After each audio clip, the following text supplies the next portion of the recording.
I am Anna Seewald, and this is Authentic Parenting, a podcast about personal development in the context of parenting, where I explore how you can find more calm, connection, and joy in parenting through the process of self-discovery and inner growth with a trauma-informed lens.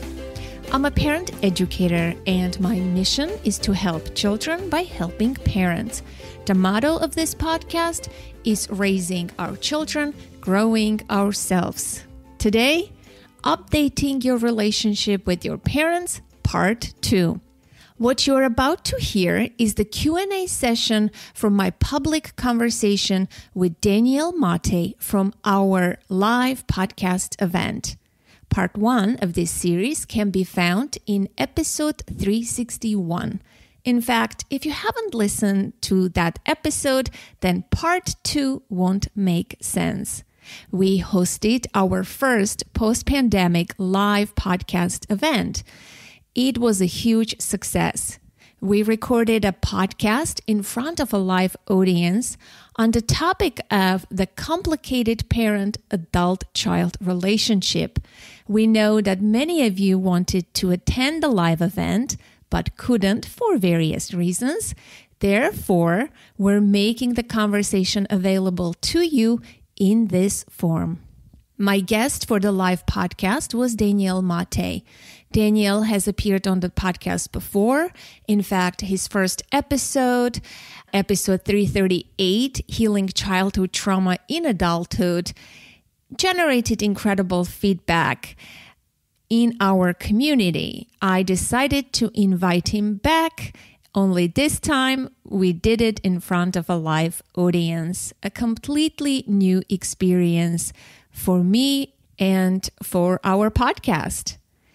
Danielle is an award-winning lyricist, musical theater composer, a mental chiropractor, and podcaster. You can find his full bio in the show notes, as well as links to his many websites and social media. With Dr. Gabor Mate, Danielle is the co-author of The Myth of Normal, Trauma, Illness, and Healing in a Toxic Culture. The father-son pair have collaborated on the Hello Again workshop since 2016, leading programs in Vancouver, Toronto, and New York. A book version is currently in progress. It was an amazing event, a beautiful evening, a dream come true moment for me. I hope you will enjoy part 1 and part 2 of updating your relationship with your parents, and be inspired to rethink your relationship with your parents and imagine what an update might look like for your specific situation. Don't succumb to defaults. Based on the reception of the live event and the feedback that we received, we will do more live podcasts in the future. For now, thank you so much for listening, and special thanks to those who came to the live event. It was so meaningful and heartwarming to meet you, give you hugs, and just be in your presence. Please enjoy. Let's open the floor for questions. I want people to participate. Who wants to speak? Please come forward, and the microphone is long. So I was interested in the question you asked us to think about, Anna, when you said, what would we want to change about our relationship with our parents? And I found myself not really liking the question because I wanted to change them. What I said was things that I would want to change about mom, what I would want to change about dad. And I think I'm afraid to ask the question of them for fear that they would want to change about me without even knowing me. So I just wonder if there's a difference between the question about what would you like to change about your parents and what would you like to change about your relationship with your parents? Because it feels the same. Yeah, well, they're very different questions, but they're both worth asking, but for different reasons. The question, what would you want to change about your relationship with your parents, is better asked, what would be a fresh start for your relationship? If you could have a fresh start with your parents, what might it look like? What might be one thing that's absent that could be present, or what's one thing that's always present that you might like to be without? Just imagine it being different. We have to be able to imagine possibility before we can try to activate it. And the act of imagination is instantly subversive to the status quo, because the status inside of the way it is, we think this is just how it is. And even when I describe my parents, I think I'm describing them, but what I'm reporting on, what I'm confessing to is my prejudice about them, in fact. And from the outside, you can hear that, and you can hear it when a friend is doing it, whether they're complaining about their children or about their spouse or whatever, or they're even their boss.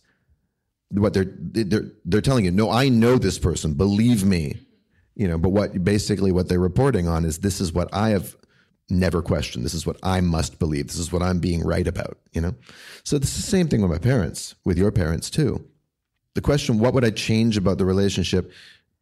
If you want to make it a more useful question, or tighten it so that it doesn't start to spill out into those, if it's a bowling ball, so it doesn't immediately go into the gutter of like, what would I change about them, is what would I change about my experience? Because guess what? You don't have a relationship with them. You have an experience of relating to them. You don't really, the moments of really seeing each other are magical. They're wondrous. May they happen for all of us once in our lives.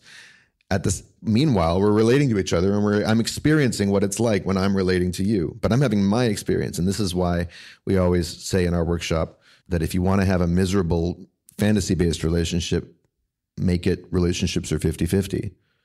In fact, relationships are 100-100. Most of the relationship is your relationship to the relationship. You're both wearing virtual reality helmets, but you can only deal with yours. And the fact that they're wearing one doesn't get you off the hook from dealing with yours. And you can absolutely see where they're off, You got to deal with yours. So what would I change about my experience? Every time my mom walks into the room, I tense up. I'd like to have some relaxation around my mom. I'd like to have some freedom when it comes to the past.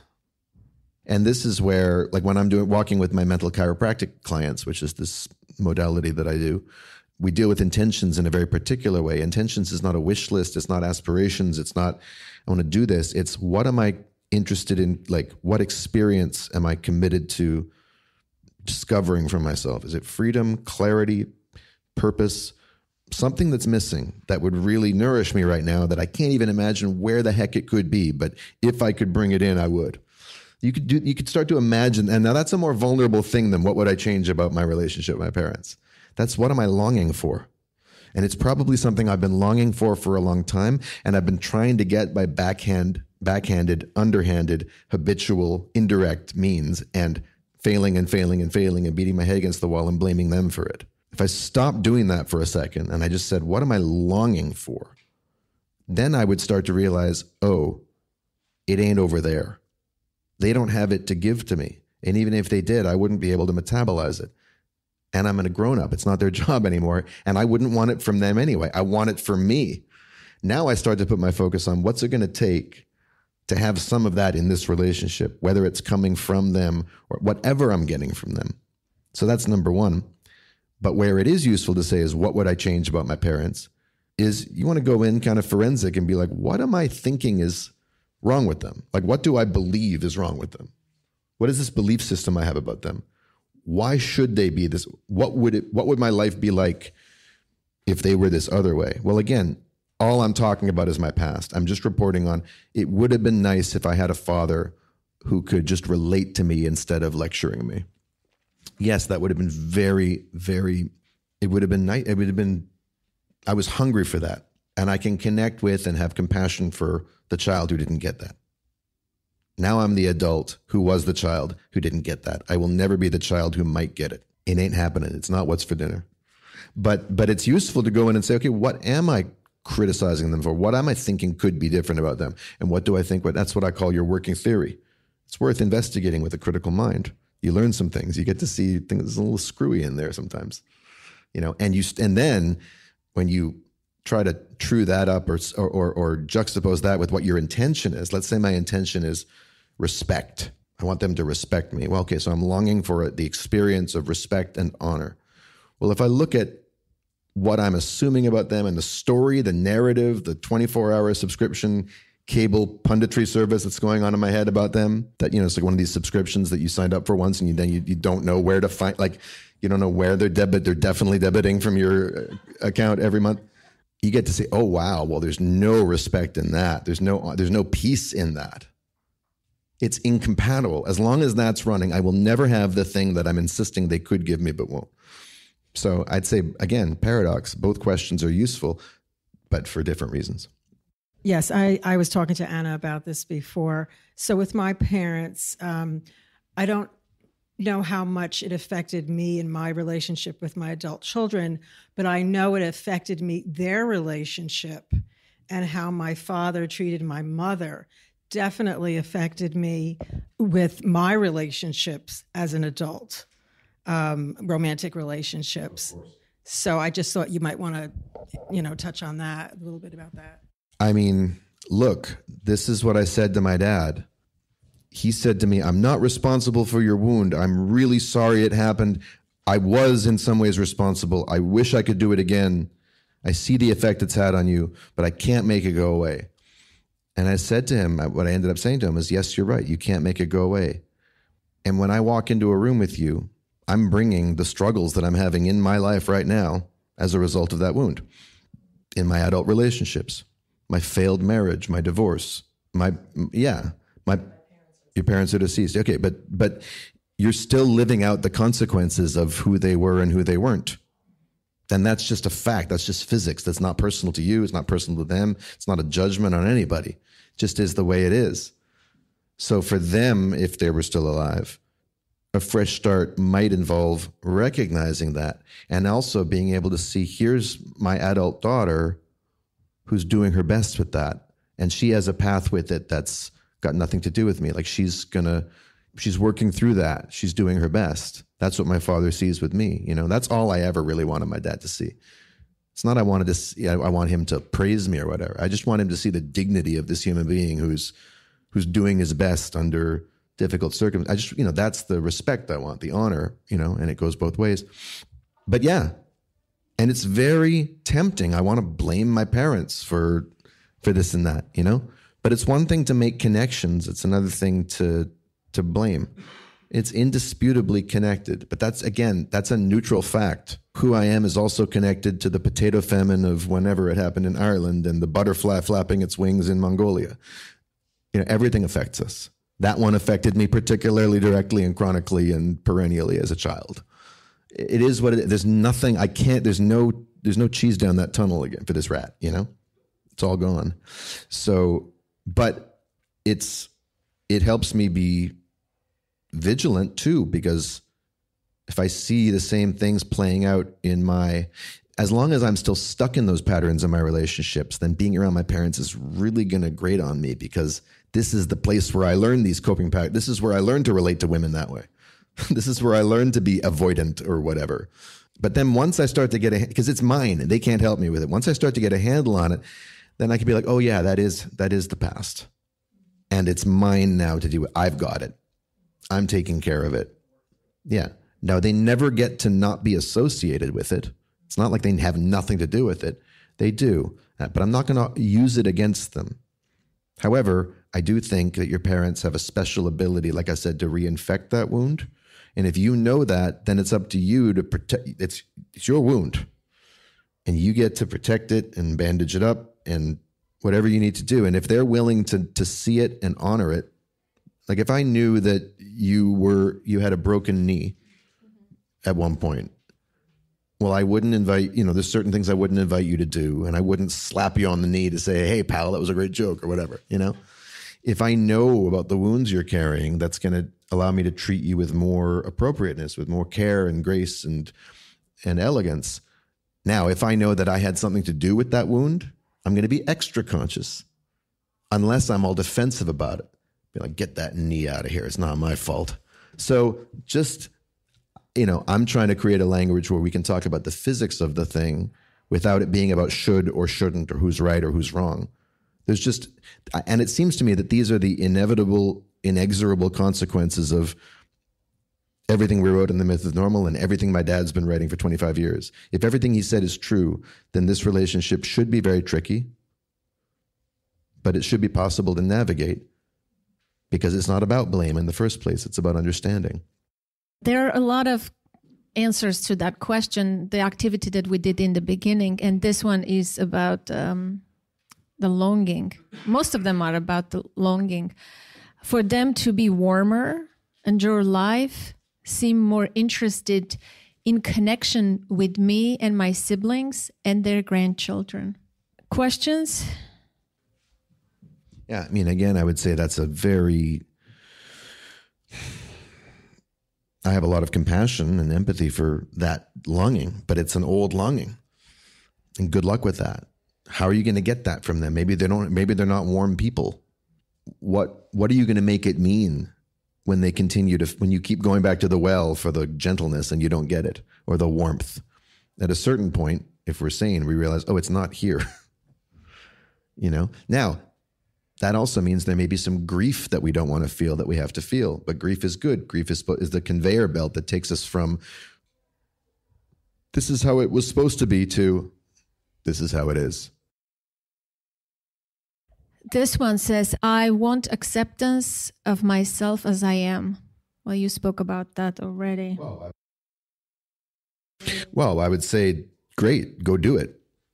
Again, it's actually, if you just read, I would like acceptance of myself as I am. You're your best bet for that one.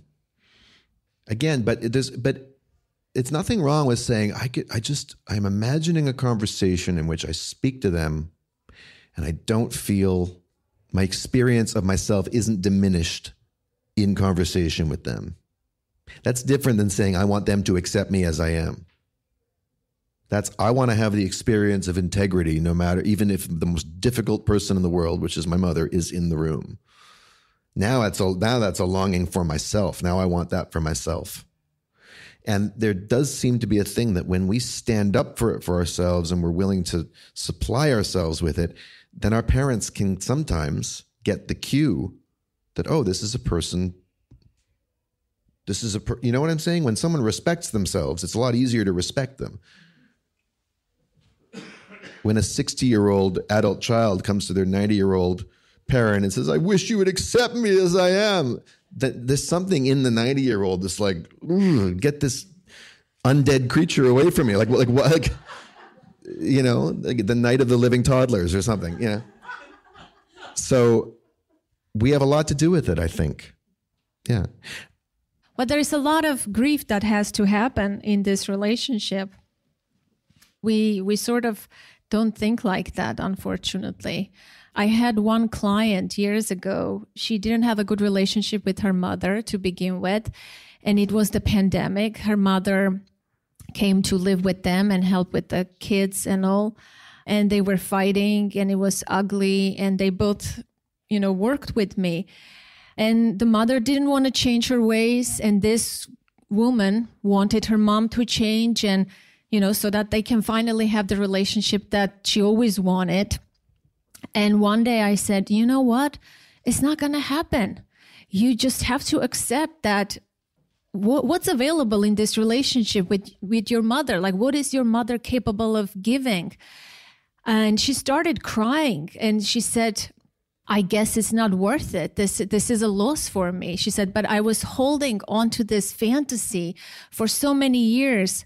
But now I understand that my mom cannot give me what I always wanted. And she's just a narcissistic, toxic person. And you're right, she said. I didn't suggest anything. She said she was going to, buy a ticket, send her mother back to California and rearrange their life. That fantasy, we always hold on to that so dearly. We want them to accept us the way we are, seen and heard, and be warmer and kinder. And, but that's all about the past. We didn't get those things that we were supposed to receive. But now we're adults. We have to take responsibility for our own healing, give ourselves the things that we can, or go to people or places where we can get our needs met and accept what was not given, because there's a lot of loss that comes with this parent-child relationship. Well, and unless we grieve, we don't have to, only if we want to be happy. Only if we want to be happy. Yes, We totally don't have to. No, we don't have to, but We can suffer. Grieving has to happen. And a lot of grieving, people yeah. don't want to do that because their parents are alive. How can you grieve something, right? It just doesn't make sense. We associate grieving with death somehow. But it's an important aspect. Someone here categorized it. Column 1, mom. Column 2, dad. You want to read this? Mom, her self-confidence and resilience, she is enough. Dad, his emotional maturity, can't have a conversation of substance. I'm not sure quite how to read this. It sounds like I thought that maybe the one for the mom would be like an aspiration or a wish for the mom, that her mom know that she is enough. Whereas with the dad, this person seems to be describing a limitation, that he's unable to have a conversation of substance. If that's how if I'm reading it right. As for the mom, you can want that for somebody, and you can resolve to treat them as if that's who they are. You can acknowledge it. You can nurture it. You can do that with anybody. Maybe they don't see it in themselves, but you see it in them. So that's what you choose to acknowledge them for. That's what you choose. You don't engage with the content of their neurosis or whatever. You engage with their strengths. This is compassionate love for somebody where you can see more than they can see about themselves. As far as dad's emotional maturity can't have a conversation of substance, well, let's say that's true.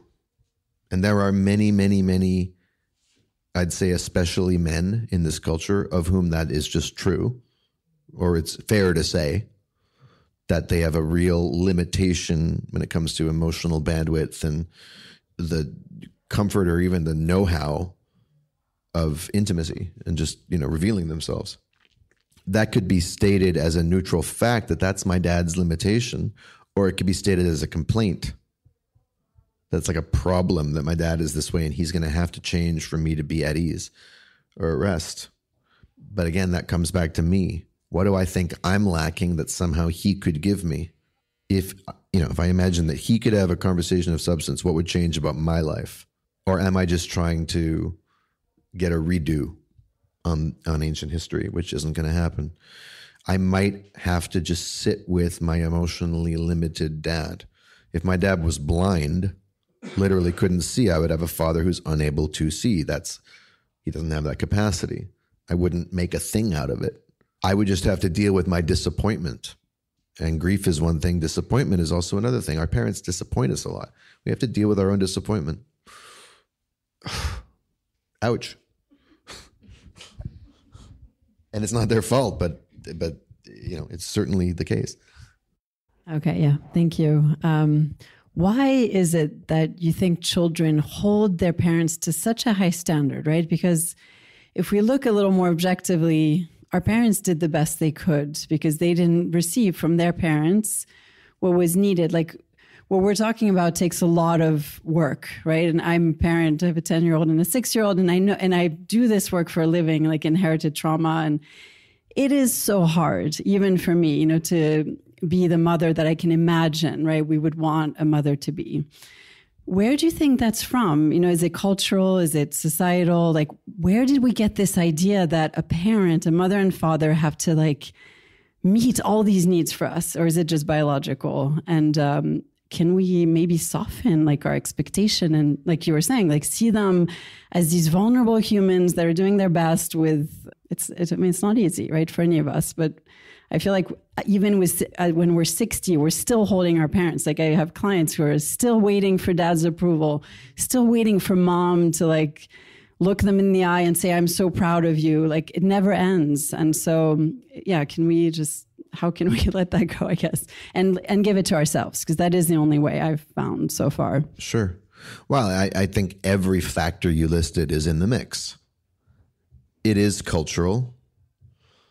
There are a lot of upsides to the advent of trauma awareness in, say, the millennial generation, and the fact that you can't log on to Instagram without having some influencer. I mean, of course, we follow these people, but there's a lot of information out there about how you were traumatized and what children need and all this. It's in the ether these days. But one downside is that we can start to create standards and ideals that previous generations have already failed Like they've lost the game before they start because it already happened, right? And then it becomes a grievance. On the other hand, why do we hold parents to such a high standard? Well, the high standard is in some ways an ossified, outdated imprint of what naturally had to happen, which was your parents, especially when you grow up in a nuclear family, but I think this is kind of inborn. They're gods to you. They are the gods of your world. I mean, and how old would you want someone to start realizing, oh, they're fallible human beings? 3? It's much too young. 7? Maybe. Depends on the environment and what what life is teaching them, all that, right? But all of these things, everything we're talking about is us getting stuck in developmental phases. So that high standard as a kind of foot-stomping demand is me developmentally stuck in a much younger place, demanding to get something that I think I can still get. So that's how you have to realize that it's bankrupt. You actually have to get the futility of it. You can't give it up because it's the right moral thing. You actually have to get that it's just completely fruitless. It's just not coming. It's not coming. And culturally, what we could do is we could get back to a form of, we're not going to, at least not in the short-term future, no matter how many people read The Myth of Normal, but get back to a culture that doesn't make parents the end-all and be-all of their children's lives. Give children elders. Give children rites of passage. Give children a culture worth being initiated into, so that everything isn't on these two completely flawed, highly traumatized, compromised human beings who are doing their best. Until then, it's just triage. We're working within the limited context that we're working within. So, does that answer your question? What did you have to let go? Like stop fighting for wanting from your parents? Is there something to that fantasy? Yeah, I mean, how do I put this? Again, all of this is very fresh. It's very recent. It's very ongoing. I wouldn't say, what did I have to let go of?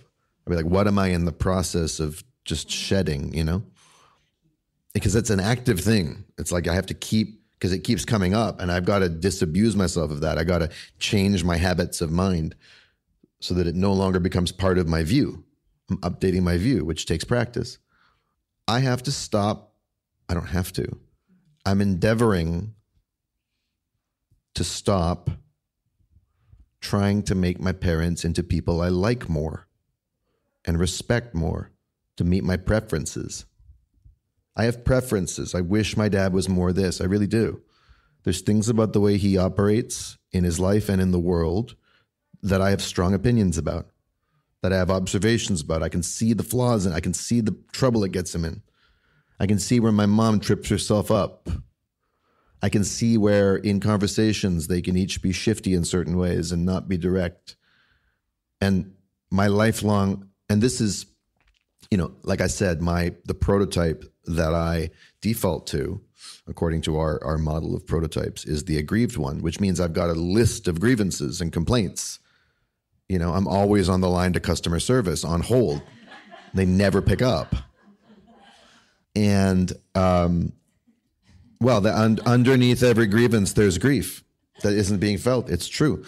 So what I've come to realize actually is, because what I'm longing for, I'm pining for this fantasy of a father that I could still idolize, actually, or a mother that I could feel completely warm and attached. Is the fantasy woman, the fantasy mother.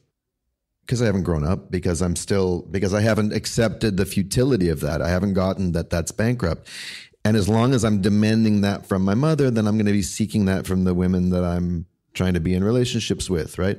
And as long as I'm demanding that from my father, then I'm gonna have a lot less bandwidth for my own human foibles and failings, to see that my father has his limitations, and the little child, especially the traumatized one, will turn his parents into the monsters and the capital G gods, the ones to idolize. So there's the good daddy and the bad daddy.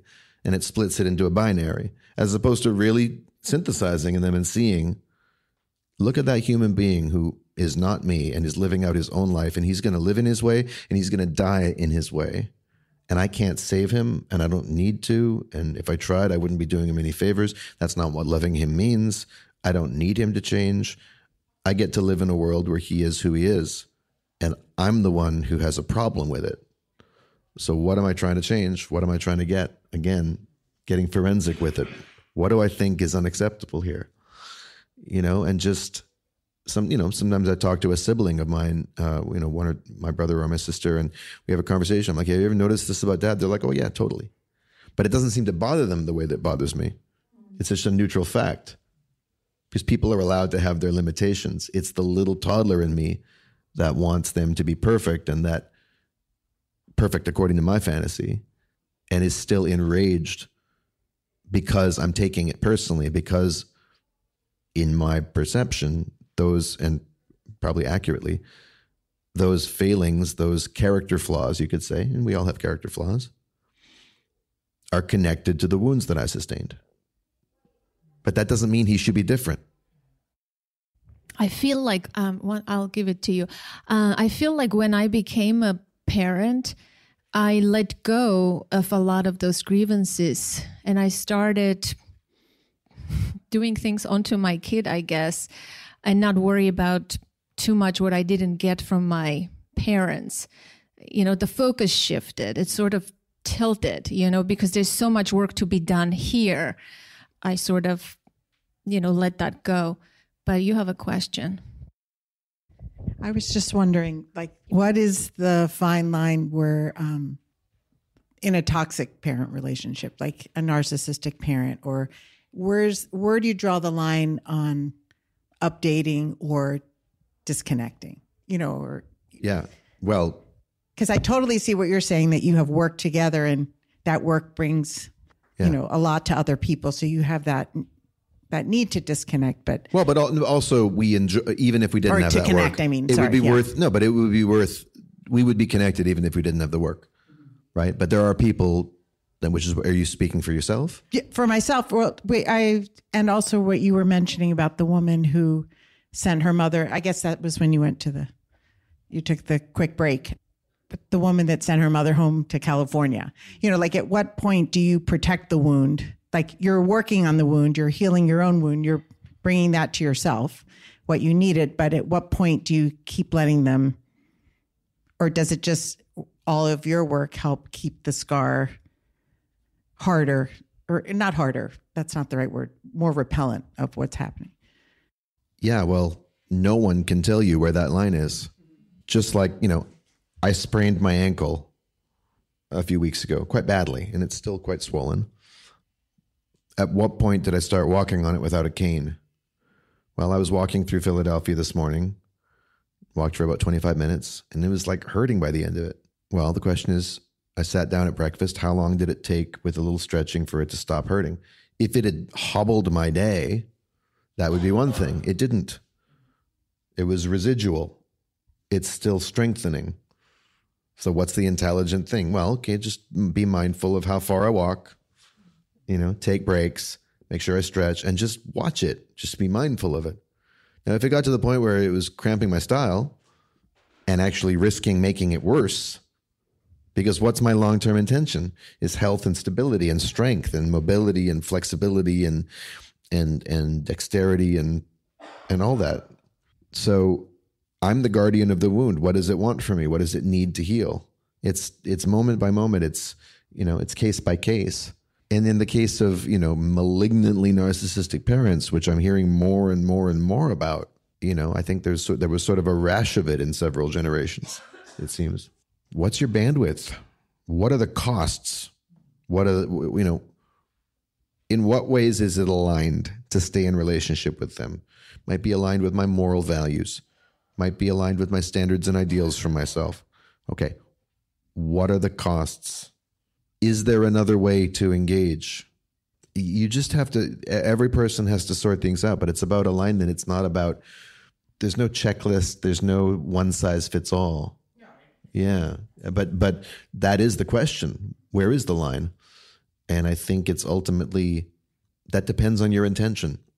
You know, where is my focus right now? Is my focus on building my capacity to be in a difficult relationship and to, you know, or to just give to this person no matter what crap they're throwing at me? Is that where my truth, my expansion, what I'm actually obligated to, what I'm responsible to? Or is it to healing a wound that, if I'm around this person, never gets a chance to heal, and that's wreaking havoc with the rest of my life? And the only thing that's keeping me in it is guilt and a sense of duty. And it's gnawing away at my sense of self and whatever. We have to be honest about these questions. And I think once we get clear about them in relation to what our actual intention is, maybe the answer presents itself. I don't know. Well, I think it's like in an abusive marriage, right? I work with couples. People they say, I stayed too long before I got a divorce. And the question is why, right? Well, because you were not ready, and maybe you're gaining something while being in that relationship. You know, it's not easy. There are some gains for you that you are not cutting that relationship, right? Are you ready? What it might look like if you put a strong boundary, cut them off, right? It's not about them as much as it's about you, I think. And when the time is right, you are thinking about it, you're asking questions. Something happens, I think, a shift happens in people. It's not overnight. I think it's a build-up. But it's a lot difficult with parents, I think, than with a spouse. Jen, you had a question? Our house is a multi-generational one where my parents live with us. My husband's parents live in another country. We don't see them very often. And one of the things that I try to do for my 10 and 8-year-old is to share with them the narrative of why Daddy has some of the wounds he has and why I have some of the wounds I have. And I always worry that I'm letting them know too much. But it feels important to let them know that I know I'm not perfect, to let them know that he's not perfect, because they come to me with their complaints about him. And they're triangulating, and I'm trying to point them back to him. Go talk to him about this story, because I think that's where that comes from. And then they go and talk to him about that story, and they're not getting the relationship with him that they want. But it's not mine to own, it's theirs to own with him. So with me, we have such openness, such good conversations. I can get really deep with both my kids. It's great. And they only need one secure attachment, right? And I don't see that other secure attachment forming with their dad. And I worry. But I also think part of that is that they see my parents every day. And so those stories make a lot of sense to them when they hear, well, when I was growing up, here's some of the stuff that led me to these beliefs and these thoughts and why I'm making the rules the way I'm making them. And then they can go to my parents and ask what it was like when mommy was little. So you mentioned before about needing a culture that has those elders, that has that connection. So it isn't just on us. And I value that so much. But I think I'm not really sure what my question is, except that it feels, how protective is it to give them that narrative? It's not all or nothing. It's not the only answer. But is it a huge portion? Do you think it's just one of the puzzle pieces? Is it a small piece? Protective of whom? Of the wounds that I'm inflicting on them, because I am hurting them in ways that I can't know right now. I know I am. We all are. Okay. Let me sit with that. I can only speak from my own experience as the child of parents who told him too much. And it's not that they told me too much. It's not about quantity. It's that they weren't honest about where they were coming from. So I don't know what kind of conversations you have with your kids. If triangulation's in the mix, and if you get to be the one who divulges and whatever, and your husband and he's not able to, whatever, and you think you're bridging the gap, you might be in some ways getting them on your side. And in some ways by proxy, I don't know. I smell something in that, but it's not my business to speak on that too much. But your phrasing, I think, might be telling. How protective is it? That's not a reason to share things with them. You want to share things with them to give them something, not to protect them from something. You can't inoculate them from what they're carrying just by telling them about it. And I've told this story on podcasts many times. I come home 9 years old, 10 years old, dealing with some real social grief. Like, kids are not nice to me. I feel different. I feel like I can't relate. My dad listens and he says, yes, well, you've always had difficulty picking up on social cues. When you were young, there was a lot of stress in the home and, my Holocaust surviving and your mother's this and that. And we had a difficult relationship and you were very, very intense, giving me all this information about me. And I'm sure he thinks he's like vesting me with like the keys to the kingdom, or at least useful information. Completely useless. But what did I say? Did I say, Dad, that's just a crossing a boundary. That's just about you. You're trying to protect yourself. It's got nothing to do with me. I didn't say that. I said, oh, wow. Yeah. And then I would go to school the next day and I'd be like, I am the way I am because I can't follow social cues and whatever. And I was traumatized. And that really helped with the friends, as you can imagine. I'm exaggerating a bit, but the protective impulse sent a message to me is that my parents, I don't know, it almost felt like they were trying to get out ahead of something. Don't let him become an angry teenager. Let's give him the advance now. Let's give him the ending. Let's do the spoiler. Don't worry, we traumatized you. We told you about it though. But we told you when you were 9, so you can't be angry at us. It's confusing. It's confusing. I had a therapist say to me, your parents just messed with your mind because they tried to get you on their side. So you have to be really rigorous. Why are you doing this? And the fact that your kids can handle it and enjoy of course your kids enjoy being close to you. You could read them the phone book and they would, cozy up to you. They love you. They love being close to you. Well, what's driving you to do it? Why do they need this? What do they need to be protected from? For me, I would be like, if I was a parent, the approach I would want to take is wait until they come to me with questions. Don't answer questions they're not asking. Mommy, why do I have such a hard, or Mommy, why do you have such a hard time doing X, Y, Z? And then you can give them only as much as is needed but you have to listen for what are they actually asking about? And you also have to notice how much relief do you get by sharing it? How much better do you feel? Are you protecting your own sense of guilt and anxiety, especially in the context of maybe, a spousal relationship where the emotional load isn't balanced or whatever? I would just watch those things. Watch those things. There is something very good in it. The candor, of course, seeing your humanity and the connection with your parents and all of that. It's just a question of who you're being when you do it and where you're coming from. And do you have your eye on the ball of what is this child needing right now? Rather than, what else can I give them that might help protect them from this thing that I'm afraid of? And it's really my fear. Okay, I guess then that's it, right? I hope you enjoyed this conversation. I definitely did as much as I could. I wanted to be present, but I also was thinking about other things. Thank you, Daniel, for coming and speaking from your heart and being present. And thank you, everyone. Let's give a round of applause to the guest of honor.